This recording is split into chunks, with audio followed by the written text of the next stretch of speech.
La ville de Kananga, au centre de la République démocratique du Congo, a vécu dans le noir depuis des décennies. Sans électricité permanente, cette ville a connu des pires moments d'insécurité avec l'extorsion des biens des populations et des assassinats routiers suite à l'obscurité.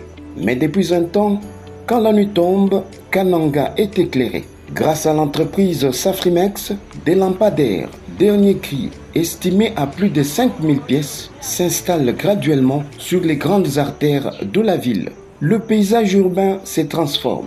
Les routes s'illuminent, les quartiers reprennent vie, le petit commerce s'étend jusqu'à tard, les piétons n'ont plus peur de la nuit et la mobilité est plus qu'assurée.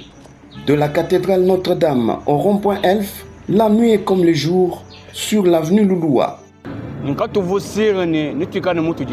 Nous étions incertains de voir cet éclairage sur cette route droite comme telle. Je peux courir jusqu'à Benamou-Kangala sans inquiétude.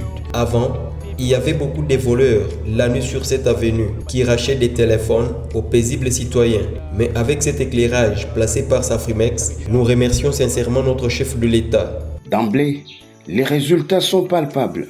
La sécurité est assurée pour les petits-enfants, la confiance est régnée dans les familles et les activités économiques nocturnes s'intensifient. Aujourd'hui, une nouvelle ère commence pour le quartier Plateau. Bakwabi Samba s'est rêvé d'une nouvelle robe. Qui aurait cru voir cette avenue en cet état? Je connais l'entreprise Safrimex qui a placé ces lampadaires qui nous aident beaucoup. En ces moments, partout où ils sont placés, je sais voir très loin. Il n'y a plus à se faire des soucis. Je remercie sincèrement Safrimex pour ce travail abattu. L'avenue du collège n'est pas en reste. Durant la nuit, ses abords sont depuis un temps un lieu sûr de lecture pour les jeunes étudiants.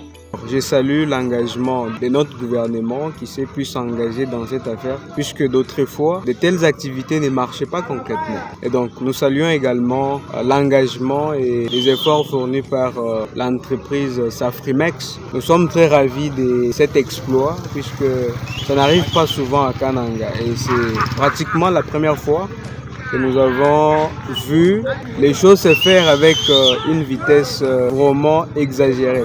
Et c'est vraiment cool pour la population. Nous adressons nos vœux et salutations à l'entreprise Safrimex et à notre gouvernement pour avoir pensé à notre très chère belle province, à notre très chère belle ville. La lumière élimine l'obscurité et combat le mal, dit-on.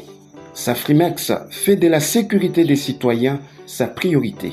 Elle reste la seule firme capable de redonner du sourire à un peuple qui est fatigué de l'obscurité.